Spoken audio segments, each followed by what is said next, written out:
So the Mishnah yesterday, Shalom, good morning. The Mishnah yesterday spoke about the fact that a husband who absolves his wife from making a vow or an oath, neder shvua ein li alecha, ein yachol hashbiah, so he can't go back later and compel her to make that oath. And the Gemara is going to explain that there's two types of oaths that we're talking about.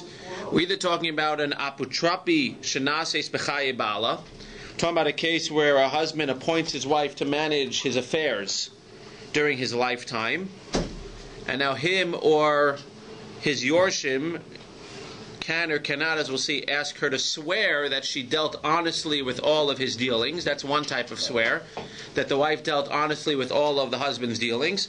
And the second type of swear is hapogemes b'ksuvah, so when she admits to have collected part of the ksuvah, and now she wants to collect the remainder, so she might need to take a shvua. So again, shvua maya vidite on the bottom of the DAF. So the question is, when the husband says stam, he doesn't say specifically. If he says specifically, so then that's different. But if he says stam, the following words, neder u'shvua ein li alecha, he says you don't have a neder shvua on you from me. So what's that talking about? When he says you don't have a neder shvua. So Rabbi Yehuda Rav. So Rabbi Yehuda says in the name of Rav, what's that shvua that she's now exempt from because the husband said you don't have to take a stam shvua? What shvua is she exempt from? Alaputrapi shenases b'chaye bala. That means that the husband appoints his wife to take care of all of his business dealings, etc. If for whatever reason he now does not trust that she dealt with it honestly, since he said this phrase, that neder shvua ein li alecha, she no longer pays ayin min aleph. She does not have to take the shvua, even though a regular woman would have to take the shvua. If the husband didn't say anything, a regular woman would have to take the shvua that I dealt honestly with my husband's dealings, which he gave me to manage. But since he had said this phrase, neder shvua ein li alecha, so now he can no longer make her swear that she dealt honestly with his holdings. Rav Nachman Amar Rabba bar Avua, so he says no, it's different.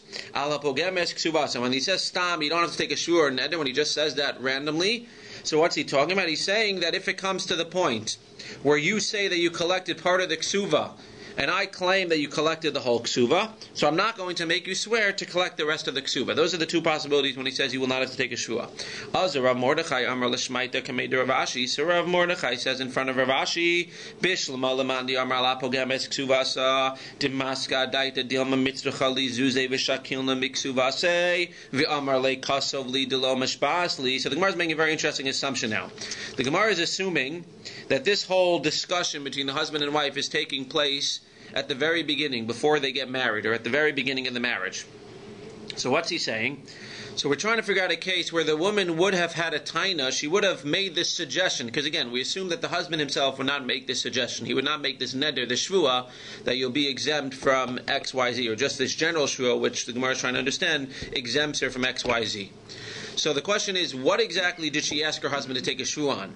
So the Gemara says, Bishlama l'man de'amar lapogemes ksuvah. So the one who says that when he says you don't have to take a shvua, so what the husband in essence is saying, without actually saying it, is that if it ever comes to the point where you claim that I only paid you part of the ksuvah, and I claim that I gave you the whole ksuvah, I'm not going to make you take a shvua. Why would that have happened?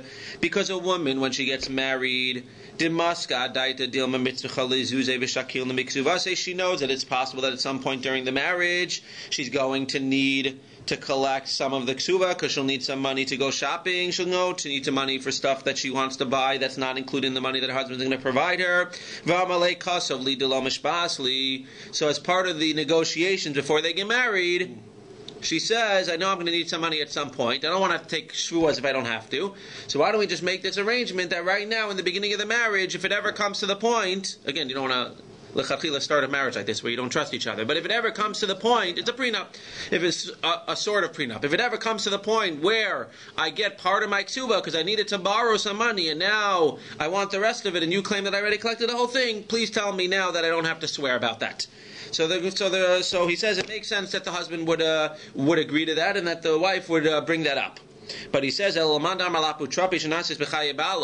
talking about the case where the shvua that he says, that basically he says to her, you don't take a shvua that you watch my stuff honestly, Bala ihi mihava yadid the most labutrapi the amrili kasavli delamash basli. So Gemara says that if this is happening in the beginning of the marriage, how does she know what's going to happen later in the marriage? How does she know that later in the marriage, unless they're discussing it right now, how does she know that later on in the marriage a husband's going to appoint her to watch over all of his business dealings? And if she doesn't know that now in the beginning of the marriage, so she couldn't have made the suggestion to the husband to take a neder or shvua that if it comes to the point where he doesn't trust her, so then she's not going to have to take the shvua.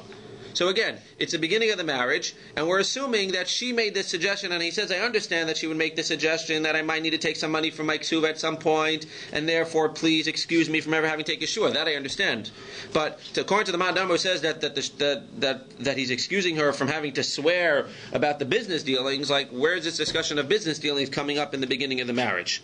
So Amar Lei, so that's how he explains it. He understands that it makes more sense according to Rabbi Baravua, and that this random shvua, or this random statement that the husband is making, is going to be going on a woman who is claiming that she got part of her ksuva. Amar lei ason aha masinula anon aha masinanla.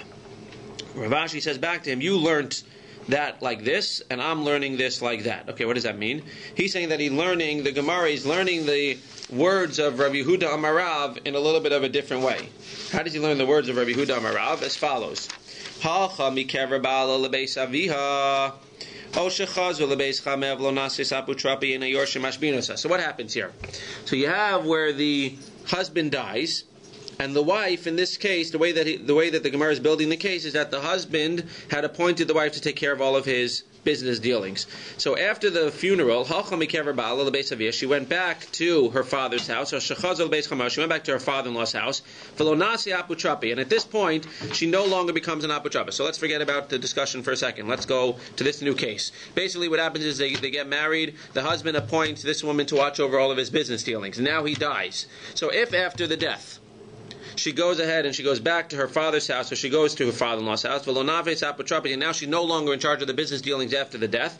Even in a case where the husband said, okay, if there's any problems during the marriage with you watching over my business dealings, I'm not going to make you swear. Fine. So where does that apply? That applies as long as the husband's alive. As long as the husband dies. So now if she goes back to her house, she goes back to her father-in-law's house, her father's house, and she's no longer in charge of the business dealings, so nobody can make her swear that she's being honest, because Lamaisa, the husband's dead right now.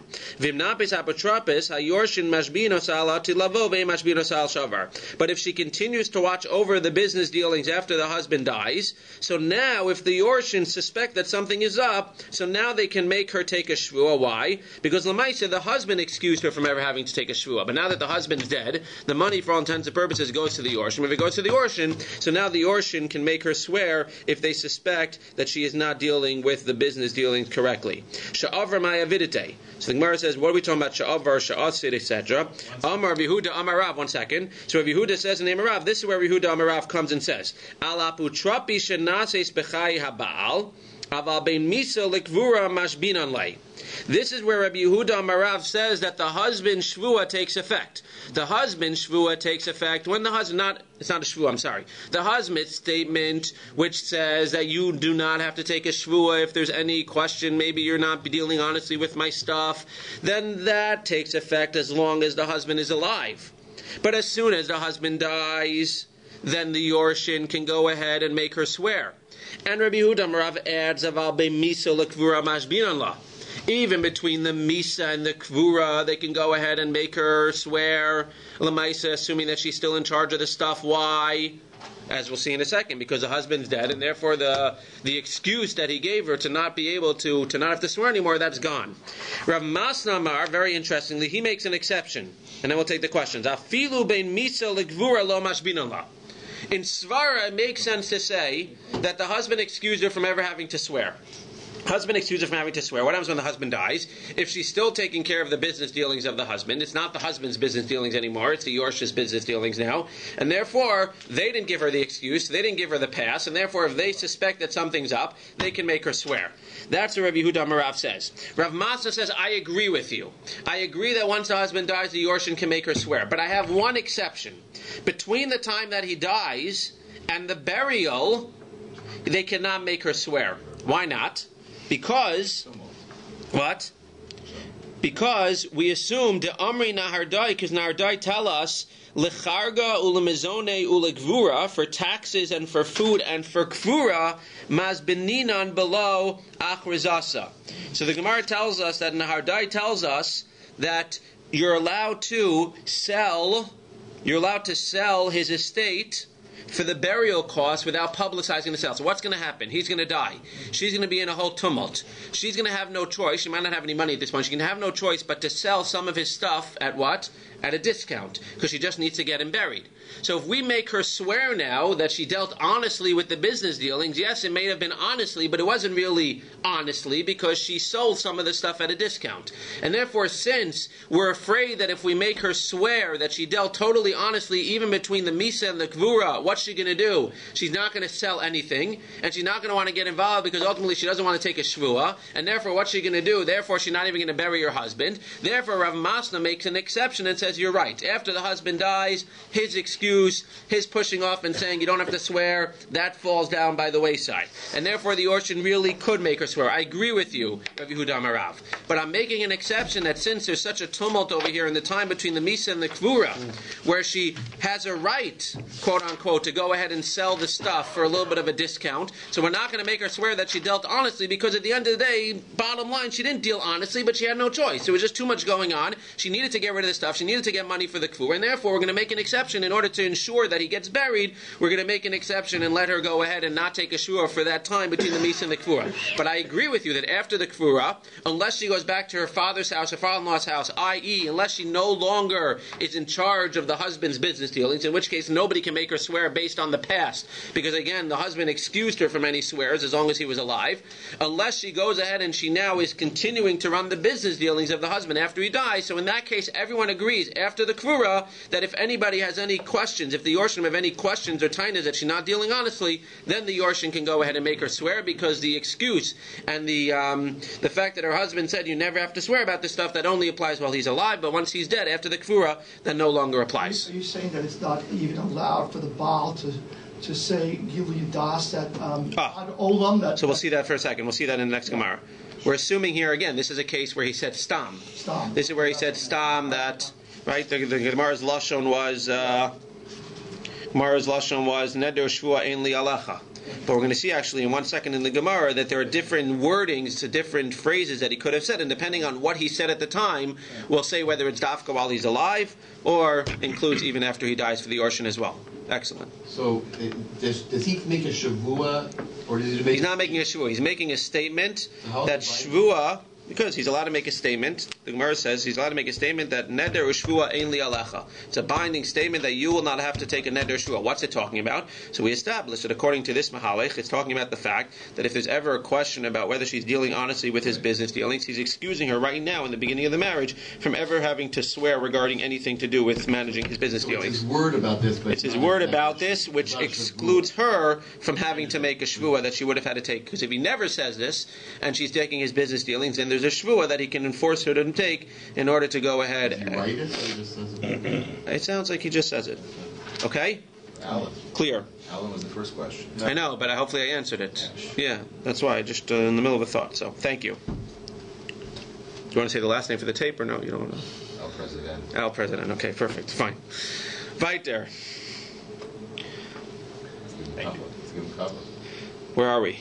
Amar Rabba, Amar Rav Chia. So this was a question you said. Let's see the phrase that he's using specifically. Delo nederu delo shvua. It's interesting. It sounds like he's writing it, but it sounds like if he says it too.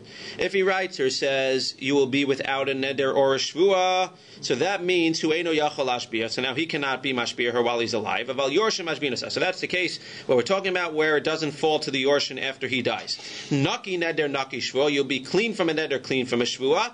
That includes the yorshin as well. So by saying naki, it's like more of a long-term thing. Bein hu, bein yorshin, bein mashbina. So hachi karmela, because what's he saying? Mankis mishua. So you're clean from ever having to take a shua regarding these matters. And it's interesting, like you're pointing out, that he can basically get rid of her having to take a shua even after he dies when the yorshin take over.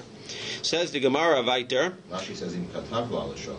Yeah. So again, Rashi learns that you have to write it, but you could seemingly think that maybe he could have said it as well. For Rav Yosef Amar Rabbi Chia says no. Same thing. Naki neder naki shvua. Bein hu bein yorshav mashbiinosa. The opposite. If he writes naki naki, not only can the yorshin be mashbiota, which he argues with the other thing, but he also can be mashbiinosa. It's as if he wrote nothing. Why? Hachi kamarla. Because what's as if he's saying? Very interesting. Naki nafshcha mishuasa. Not you're clean from a shvua, you don't have to take a shvua. Rather, if you want to be clean, then take a shvua. Very interesting. Shalach Rav Zakai Lamarukva Bein Delo Shvua Bein Denaki Shvua Bein Delo Neder Bein Denaki Neder. Now he agrees. No matter what it doesn't matter what he says in the beginning. The question is, what does he say after that? Binichsai. If he writes or says regarding my possessions, then then the Yorshin can be mashbiinosa, but not him, because it's my possessions, but not when it becomes their possessions. But when it becomes on the possessions themselves, these possessions, so now it's not a din in my possessions versus their possessions. On these possessions in general, then even the Yorshin can't be mashbiinosa, because again, he basically excused her from having to swear regarding these possessions. Presumably, though, she would have to have witnesses that he said this, if he's saying it orally as opposed to writing. Yes. Amar Rav Nachman Amar Shmuel B'Shuma B'Shmuel Ben Ima Miriam. Very interesting.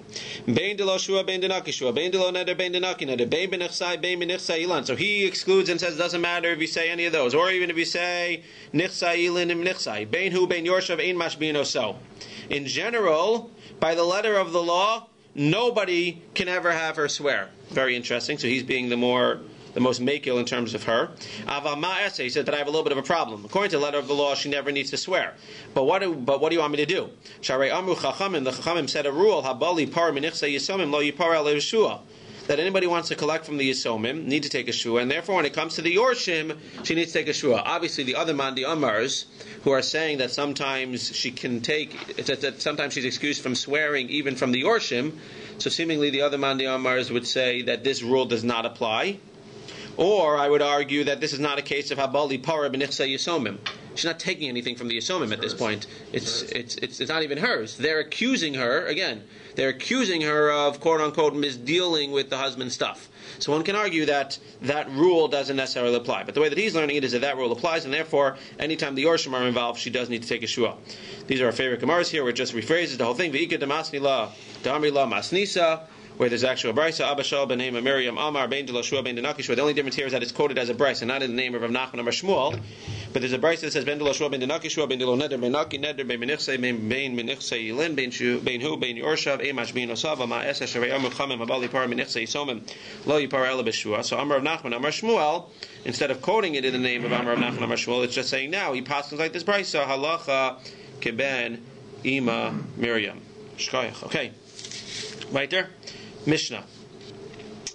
So now we're going to discuss several cases in which a woman is required to swear in order to collect her kesuva.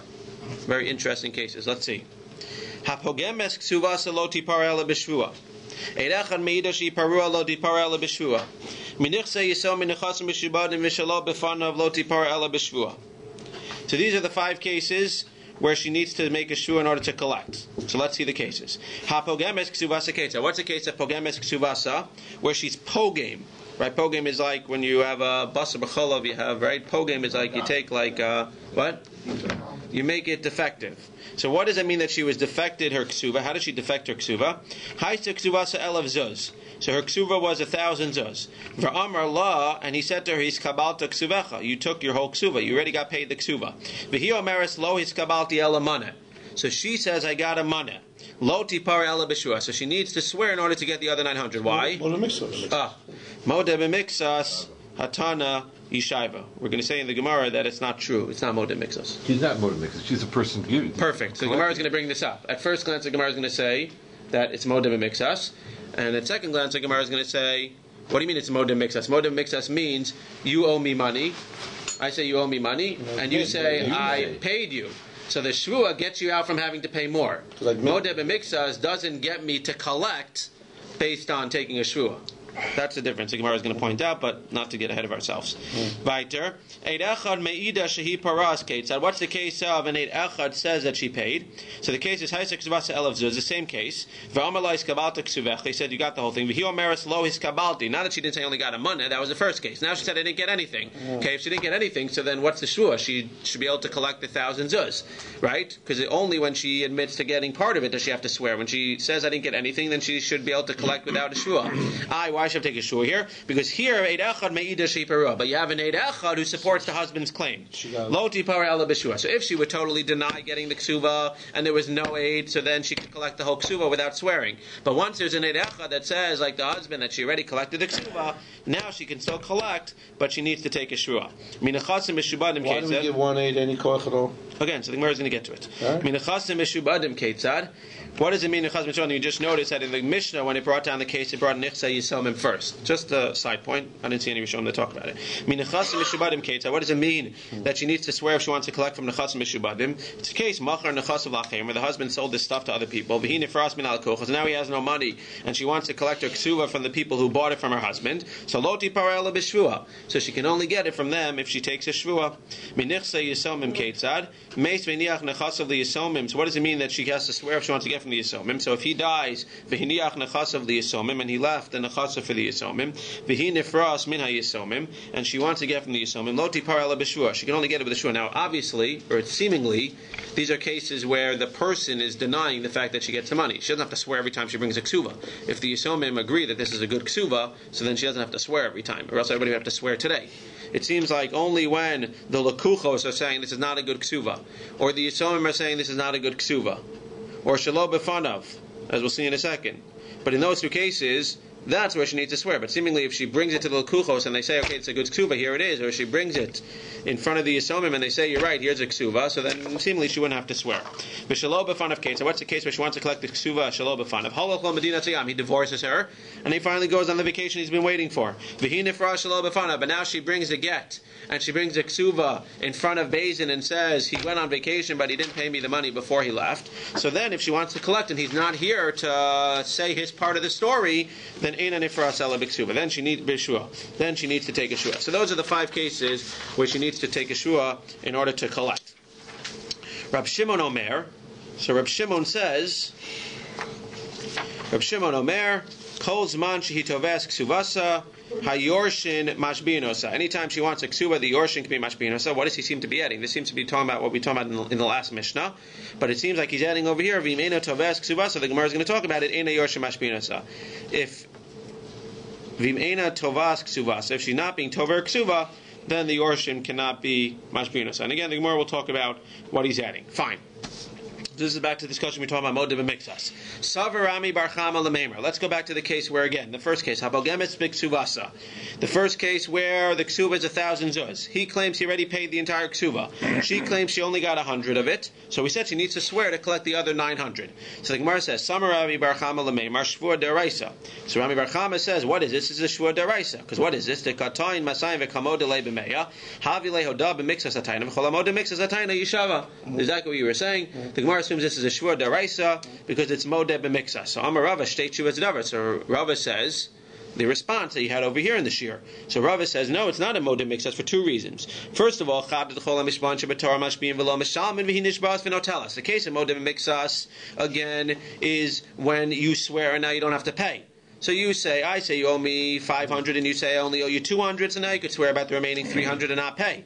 But in this case, he's saying I don't owe you anything. She's saying you owe me 100, and now she's swearing to collect the extra 900. There is no case of he nishbeis v'notelas minat Torah. Ve'od ein nishban al kfira shibud karkaras. Also, there are no shvur deraisas when it deals with land. Why is this dealing with land? Because by definition, when she has a ksuva, so the land, his land, is mishuba to the ksuva. That if he doesn't pay her with money, so then any land that he has, there's a lien on the land in order to pay the ksuva. So therefore, for those 2 reasons, this is clearly not a shvur deraisa. If it's not a shvur deraisa, what is it? Elama Amarava midirabanan. The fact that she needs to take a shvua to collect the extra 900, if it's not deoraisa, really she should be able to collect the extra 900 without a shvua.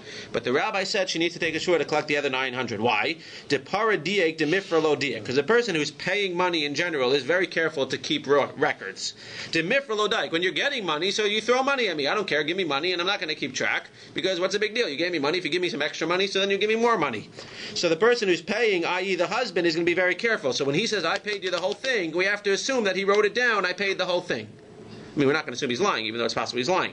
But when she got the money, she says, I only got 100. Maybe she wasn't careful. She got 100. Maybe she really got the 1,000. And it was money, so she just said, okay, I got 100.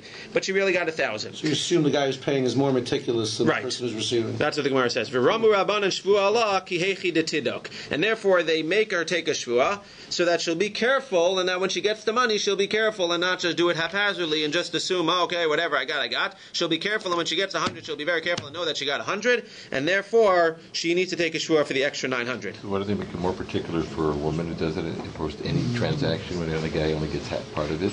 So it could be, interestingly. It could be. You think this is only applied to this case or it applies across the board? You're saying? Well, we're going to see in the Gemara that a sachir, a person who claims that he wasn't paid a full amount of money, he was only paid half of his salary, so he could take his shvua and get the rest. So it's a similar thing. So it does apply across the board? Yeah. Rabbi Spitz, the Gemara says the person who pays has to be careful. So he has to... It's not that he needs to be careful, that he is careful. He's more meticulous. He's more meticulous. Okay, and so she has to do a shvua because he has to be careful? No, he is more meticulous. We believe him more than her. And therefore we believe him more than her. Because a person who's getting money, i.e. her, she's not going to be as meticulous to count 100 versus 500. So when she says, I only got 100, it's... The proof in writing. So it sounds, again... We believe him more than her, and she has to swear to get out of it. She does, I mean, she has a ksuba at the end of the day. He should have aizel. Right. No, right. So the question is, if he has Adim... Yeah. Then you don't have to go through all She has no Adim, too bad, buddy. Right. No, if he has Adim that he paid her the 1,000, so then there's something to talk about. This is when he has no Adim, obviously. Yeah. He should be more careful. No, he's saying that when he has no Adim, and now it's his word versus her word, so Lamaise, we're going to believe him because we assume that he was more careful since he's the one who needs to pay, and when somebody needs to pay out, you know how it is, when you write a check, so what do? You take it, you put it in your register, you write it down, you make sure you know exactly how much you paid the person. The person who's getting the check, you don't write down every time you get a check, you cash it. Because what's the worst case scenario? Right. The person will give me the check again. And if I forget that I got the check from them, so I'll call them up and I'll try to collect the bill again. And maybe they'll pay me again. And worst comes to worst, they'll tell me that they already paid, and then I'll go and do all the thing. So you have duplicate checks. Okay, in a chanami. This is before duplicate checks. Aren't you a dentist? You're not in business, are you? This is, guys... But you understand the Gemara's Svar. Yeah. The Gemara's Svar is saying, Ki'echi detidok. Ibaya leho. You'd make a good businessman, though. Ibaya leho. So the Gemara has some related questions of claiming she was paid only part of the ksuva. So the Gemara is going to ask some interesting related questions to this case where she needs to swear for the rest of the ksuva. Ibaya leho. Pogemes ksuvasa be'edimahu. So what happens if the case is pogemes ksuvasa be'edim? What does that mean? She says, not only did she say I got 100, because we said if she says she got 100 and he says I gave you the whole thing, then she needs to swear. Sure. What happens now if she comes and says I got 100, but I got 100 in front of edim? So what does that imply? That the other 900 I didn't get, and therefore maybe we would say in that case we won't make her swear to get the extra 900. Im isa de para, because if it's true that he paid be'edim hava parile, then he would have paid her in front of edim, just like he paid the first 100 in front of edim. The extra 900 would have been in front of edim, and therefore the fact that he didn't pay her in front of edim shows that he didn't pay her. Oh dilma isrume isramila, or maybe no, you can argue that for his side he didn't care about edim. He paid her the $100. It happened to be that there were edim there, but he wasn't machmir to have edim there. He paid her the $100. It happened to have been Adim there, but Lamaisa, he could have paid her the extra $900 without Adim there just as well. Tashma, so the Gemara tries to bring a proof to this answer. Kol anishban shebetorah nishban v'lo mishalmin. Anybody who swears in the Torah swears and then doesn't pay, like we're saying, the case of Mod Mixas. But there are cases of ve'elu nishban v'not, and there are certain cases where you swear and then you get to collect. Hasachir, somebody who says, give me my money, you didn't pay me my salary, and the guy says, I paid it to you, so then he can swear and get paid his salary. Vehan nigzal, Rashi says an interesting case. I saw a guy go into my house and come out of my house, and when I go inside, I'm missing some of my stuff. So I say, give me the stuff that you took when you were in my house. You tell the cleaning lady you stole stuff from me. So give me the stuff that you stole. And she says, I didn't take anything. So the Adim came and saw that she was carrying something out of your house. And she's claiming, no, I brought that with me. I brought the stereo with me to work today, and I left with the stereo today as well. So in that case, we can make her swear we can make the guy swear that she stole the stereo, and then she needs to pay the stereo. V'hanech bal, somebody that was assaulted. What's that case? So we see that a guy goes into somebody else's house with both of his arms intact, and he comes out and his arm is broken. And he says that I was assaulted. The other guy says, I didn't assault you. So if he swears that he was assaulted, right, if he swears that he was assaulted by the guy in his house, and then he can collect. Ushenegdo chashad al hashua, right, the famous case where the other guy's really supposed to swear, but he can't swear because he's chashud. He's not a kosher. He's considered to be a false. He's a gambler. Gambler, whatever he is. So then I can swear in his place. V'chenvani al pinkaso is a very interesting case. Chenvani al pinkaso is a storekeeper, and this is a hard halacha to understand. It doesn't sit so well. The storekeeper basically, where an employer asks a storekeeper to pay the employees for him. And what happens? The storekeeper has it written down in his book that he paid the employees. The employees claim that they never got paid by the storekeeper. Everyone's coming now to the employer for money. The storekeeper wants his money back that he paid, that he laid out for the employer. The employee wants the money which they claim that they never get. And the interesting halacha is that both the storekeeper and the employee, even though one of them is clearly lying, the storekeeper and the employee can both take a shvuah, and the employer needs to pay twice. Wow. But that's the case where they can both swear and get their money. V'hapogem shtaro shelo be'edim. And this is our important one for us. Hapogem shtaro shelo be'edim means that there's a document holder who admits having received part of what is owed to them. What's that case? The case of the woman who's holding a document, the ksuva, and claims that she got part of what is owed to her. And she admits, or in this case, he admits that it was paid not in front of witnesses. So if it was paid not in front of witnesses, then the person can swear and collect the rest. So that's our case. Well, that's not our case, because what's the case here? We already said that. We know that halacha. That if she claims that she got 100, then she can swear that she gets the other 900. The question is, does she still need to swear when there are witnesses there? So the Gemara makes a diuk from here, shelo be'edim in, that without edim she swears and she collects. Be'edim lo, but if there are edim there who saw the original 100, then she does not need to swear in order to collect the remaining 900. Lo mi by karma. The Gemara rejects it and says no. It's the opposite, really. Lo mi by be'edim devadai tzvi chashua. If there are edim who see the original 100, then she definitely needs to take a swear because Lamaisa, again, it's his word versus her word, and the fact that she collected with the original 100 doesn't mean anything. The fact that she collected the original 100 with edim. only saw 100 of them. So what's it saying? Aval shelo be'edim ema teheve k'meishiv aveda v'tishko b'lo shua kamash malan. The Gemara brings the case of shelo be'edim to tell you that you might have thought that when she comes and says, you only gave me 100 out of the 1,000. So you might have thought that she can collect the extra 900 without a shua. Why? Because she could have sat home and not claimed to have collected even 0. She could have claimed to have collected nothing. And in that case, what would have happened? She would have been able to collect the entire amount without a shua. Kamash malan, that once she says that I collected already 100, even though we have this taina that she could have sat home and not said anything, she would have been able to collect the whole 1,000. Kamash malan, that shelo be'edim, she still needs to take a shvuah, because once she comes and admits to the 100, she needs to take a shvuah on the extra 900. But when there are edim that she got the 100, then there is no svar that she could have sat home, and therefore for sure she needs to take a shvuah on the actual 900. So again, it's fakir of what we thought. We thought originally in the Havamina that when there's 100, we thought originally that when he says, I paid you the 1,000, and she said that you only gave me 100, so we said she needs to take a shvuah. So we asked the Shaila now, what happens if the 100 was in front of Edim? Maybe in that case she doesn't need to take a shvuah in front of for the extra 900. Gemara answers, in that case for sure she still needs to take a shvuah. And if anything, the Havamina should have been that in the case where she just comes out of home and she says, you paid me the 100, in that case maybe she shouldn't have had to swear in that case, because she could have sat home and claimed that she never got anything, and then she could collect the full 1,000. Kamash Malan, in all the cases, once she admits to getting part of the ksuva, she needs to swear for the additional $900. Ibayilahu, another case. Weird case. Hapogemes ksuva, another case where she claims to get part of the ksuva, which again we said when she claims to get part of the ksuva she needs to swear. The question is, what about in a case where hapogemes ksuvasa pachos mishava prutamo? What happens if she comes and she says, you paid me the 100, but you paid me the 100 in 5-cent installments for a few hundred days? Okay, why should that make a difference? Mi amrinan kevan de kadaika kulei hai kushta ka'amra. Do we say, just for all, to make it simple, do we say that she would never have made up such a weird case, and therefore if she's claiming that you paid me the 100 in 5-cent increments over a few hundred days, it must be true, and therefore she can collect the extra $900 without swearing? Or do we say what we would have thought, she's a meshugana, o dilma irume kama arma, or do we say that it's such a weird story that she's not telling the truth, that she's lying? Teiku, we don't know. And therefore, if she comes and says that you paid me the $100 in 5-cent increments, unclear whether she needs to take a shua to collect the extra $900 or not. Another question. Pocheses ksuvas mahu. What about the case where there's pocheses ksuvas? So this is a very interesting case. This is a little similar, but not exactly. The case here is where the ksuva was an elef, and he says you got the full amount, and she says I didn't get anything. Well, what's the din if she says I didn't get anything? She gets the whole thing without a shvua. But in this case, the problem is, what does she do?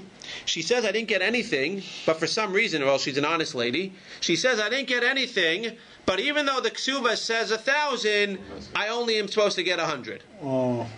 So what's she doing? It's not exactly modeh b'mixas, but she's changing the terms of the ksuva.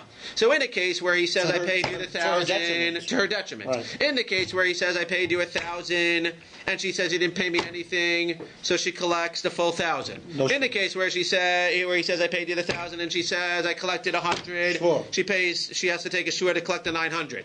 But in this case where he says he collected the 1,000, she says, I didn't collect anything, where she should not have to take a shua. However, now she says, but the terms of ksuva are different than the ksuva that I'm holding. You paid me, you didn't pay me anything, but the nothing you paid me, you should have only paid me 100. That means you didn't pay me, you're lying, you didn't pay me, even though you claim you paid me 1,000, you didn't pay me, but you only owe me 100. So the question is that good enough now she could collect 100? Or the fact that she's changing the terms of the ksuva, now she needs to take a shua to collect 100? It's a kal chomer, it should be. Should be. So that's what I would have thought. It's kal So the Gemara is going to say, she can get 1,000. Mi amrinan hainu pogemes. Is this a case of pogemes, and therefore for sure she should be able to call? Is this a case of pogemes? O dilma pogemes modem mixas. Hello, modem mixas. Is it a case of pogemes where she admits to getting 100 and therefore she needs to swear on the extra 900? Or is it a case where it's not modem mixas, because basically she's still lamais at the bottom line saying I got nothing, and if she said I got nothing, so then lamais she should be able to collect whatever she wants with the without a shua. Tashma. Pocheses tipara shelo b'shua. She doesn't need to take a shua, as I would have thought. Ketzad. Haitze ksivasa elav zuz ve'amar lai skabalti ksivecha v'yomer so skabalti ve'ena elamana nifra shelo b'shvua. She doesn't have to collect. She doesn't need to take a shua, and probably for the reason you're saying, because migo. She could have said, you owe me 1,000. She was very nice. She said. The only problem is that we just rejected the migo before. This is different here. Why?